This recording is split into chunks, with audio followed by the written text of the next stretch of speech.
রাতের অন্ধকার যখন গাবতলার ঘন জঙ্গল আর পুরনো কবরস্থানটাকে গ্রাস করে নেয়, তখন সাধারণ মানুষের কলিজা শুকিয়ে আসে।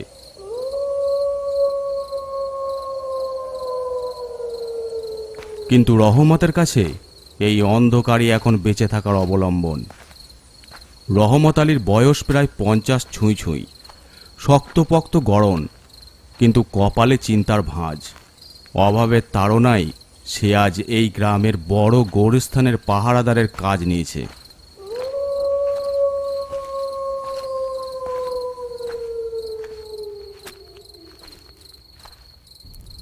গাবতলার চায়ের দোকানে হেরিকেলের আলোয় বসে আছে গ্রামের কয়েকজন মানুষ।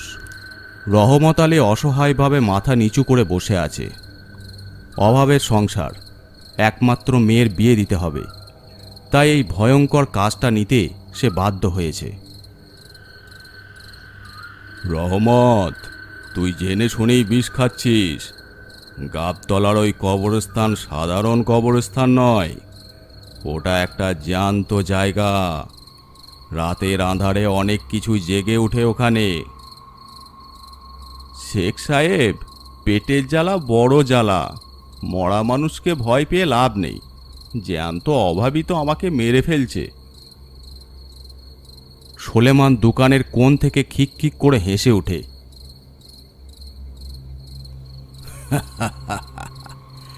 মরা মানুষকে ভয় পায় না, শুনলি তোরা? রহমত, তুই জানিস না ওই গোরস্থানের ইতিহাস? 20 বছর আগে ওখানে এক পাহারাদার ছিল, জাহির। এক রাতে তার জিভটা কে যেন ছিঁড়ে নিয়েছিল। ওকে ওই কবরস্থানেই দাফন করা আছে।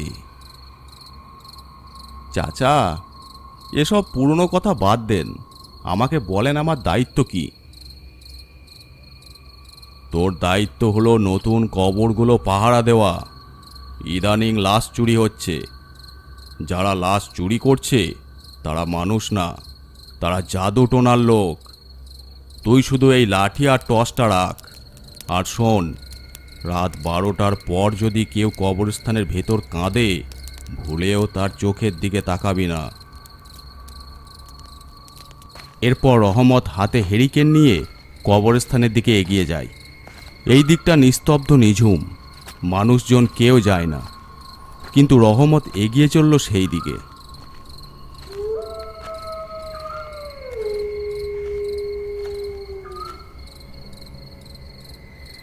একসময় সেই কবরস্থানে এসে পৌঁছালো রহমত। চারিদিকে একবার তাকিয়ে দেখে নিল।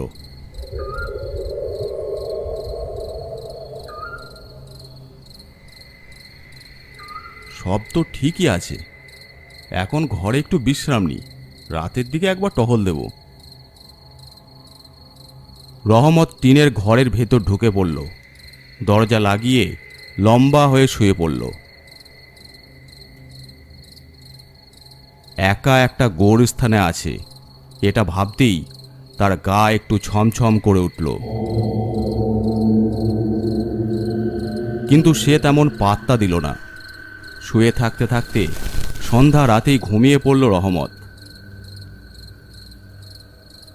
গোরস্থান এখন একদম নিঝুম, শুধু ঝিঝি পোকার ডাক আর দূর থেকে শিয়ালের ডাক ভেসে আসছে।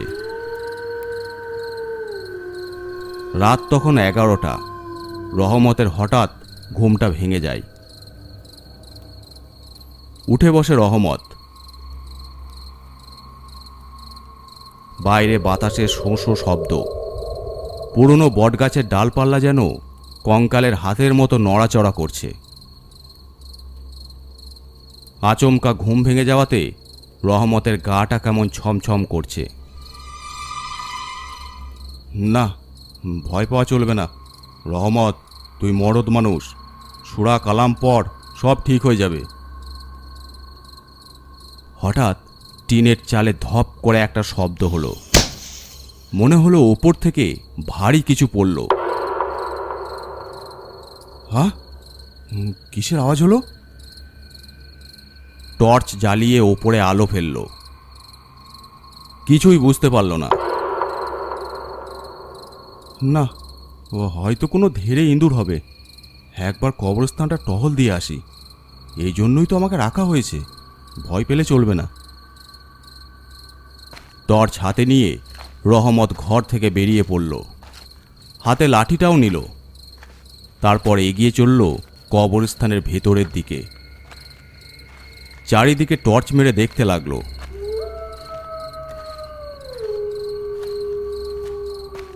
না, সব ঠিকই আছে। একটা কবরের পাশে টর্চ মারতেই দেখে একটা শিয়াল দাঁড়িয়ে আছে। প্রথম দেখাতেই রহমত চমকে গিয়েছিল। তারপর লাঠি নিয়ে এগিয়ে গেল।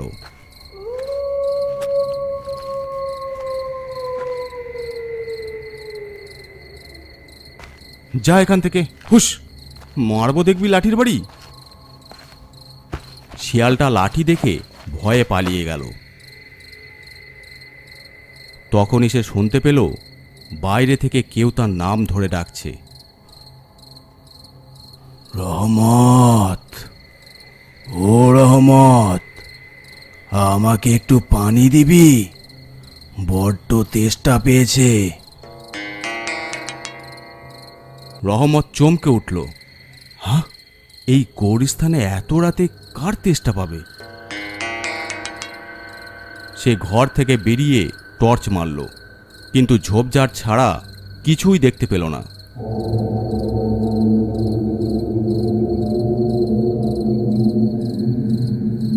কে কে ডাকলো আমাকে? সামনে আয়। রহমত লাঠিটা নিয়ে দক্ষিণ দিকে নতুন কবরগুলোর দিকে এগুতে লাগলো।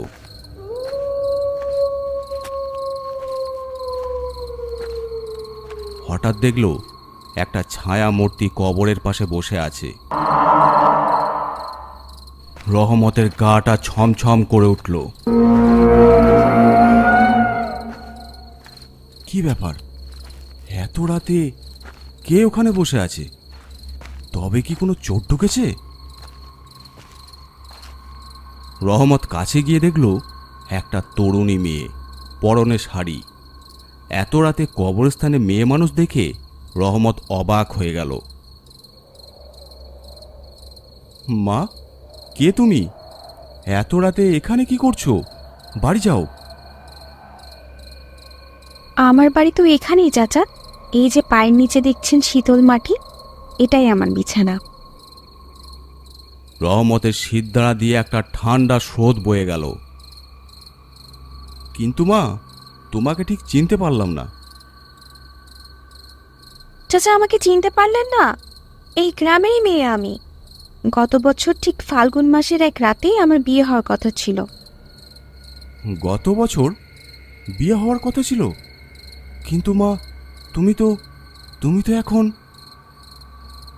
হ্যাঁ চাচা, আমি এখন এই মাটির বাসিন্দা। আমার নাম আয়েশা। পাশের পাড়ার ইমাম সাহেবের মেয়ে আমি।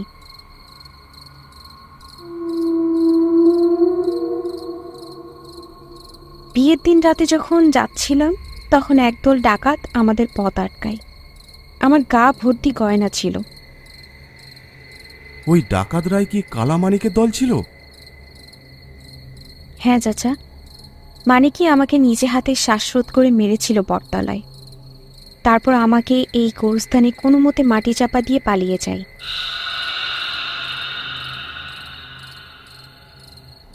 ওরা এখন আমার হাড়গুলো নিয়ে সাধনা করতে চাই। আমাকে শান্তি দাও চাচা, আমি শান্তিতে থাকতে পারছি না। তুমি চিন্তা করো না মা, তোমার শান্তির জন্য সব রকম চেষ্টা আমি করব। মা, আমি থাকতে কেউ তোমার ক্ষতি করতে পারবে না। ওরা আসছে, ওই দেখুন, কুয়াশার ভেতর থেকে কালো ছায়াগুলো বেরিয়ে আসছে।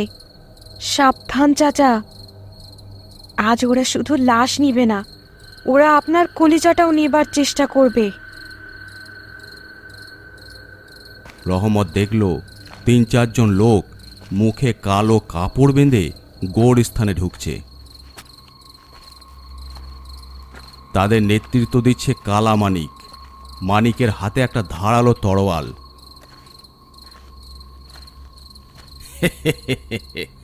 এই বুড়ো, মরতে এসেছিস সেখানে? সরে যা, আজ আমাদের সাধনার শেষ রাত।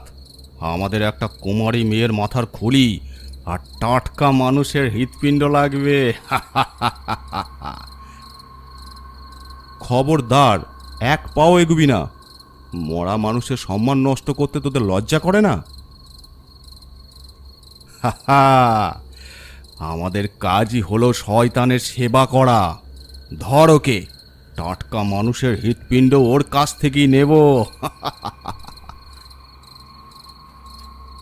চোরেরা রহমতের ওপর ঝাঁপিয়ে পড়ল। রহমত সাহসের সাথে লড়াই করছিল, কিন্তু সে একা।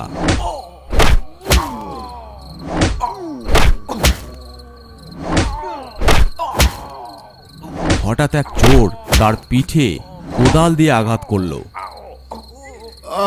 মা,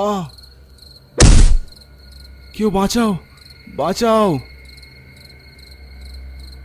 ঠিক সেই মুহূর্তে গোরস্থানের পরিবেশ বদলে গেল। শোঁ শোঁ করে হাওয়া বইতে লাগলো। আয়েশা দাঁড়িয়ে আছে কবরের পাশে। তার চোখের মনি এখন একদম সাদা। তোদের এত বড় সাহস, তোরা আমার এলাকায় এসে রক্ত ছড়াস? আয়েশা চিৎকার করে উঠল। তার চিৎকারে ভয়ে চোরেরা পালাতে শুরু করলো। হঠাৎ গোরস্থানের পুরনো কবর থেকে এক দীর্ঘকায় ছায়া বেরিয়ে এলো। ভয়ঙ্কর মুখের আড়ালেও বোঝা যাচ্ছে এটা জাহির, সেই পুরনো পাহারাদার। এ কি জাহির? আমি তো তোকে 20 বছর আগে মেরেছিলাম। তুই আবার কি করে এলি? মানিক, তুই আমার জিভ কেটে নিয়েছিলি যাতে আমি তোর নাম বলতে না পারি, আর আজ আমি তোর বুক চিরে হৃৎপিণ্ড বের করে নেব। না না, আমাকে ছেড়ে দে, ছেড়ে দে আমাকে। না, তোকে আর কোনো মতেই ছাড়া হবে না। তুই আমাদের সবাইকে খুন করেছিস, আজ তোকে মরতেই হবে। এ কি তুই? হ্যাঁ? এরপর জাহির ওর বুকের ওপর চেপে ওর হৃৎপিণ্ড বের করে দিল।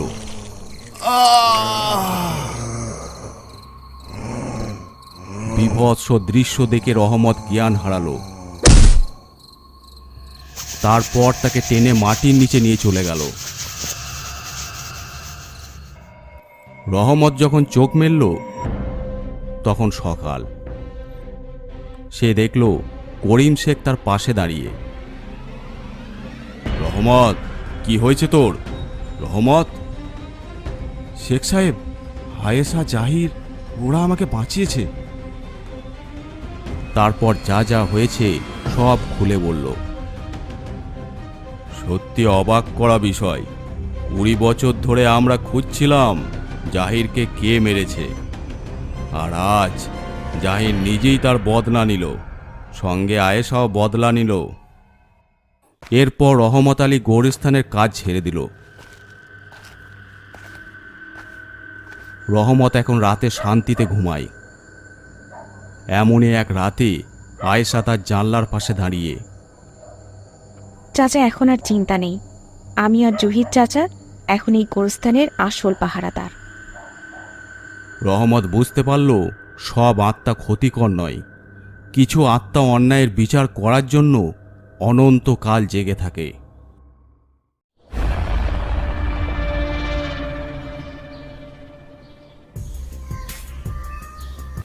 আজকের গল্পটি আপনাদের কেমন লাগলো অবশ্যই কমেন্ট করে জানাবেন।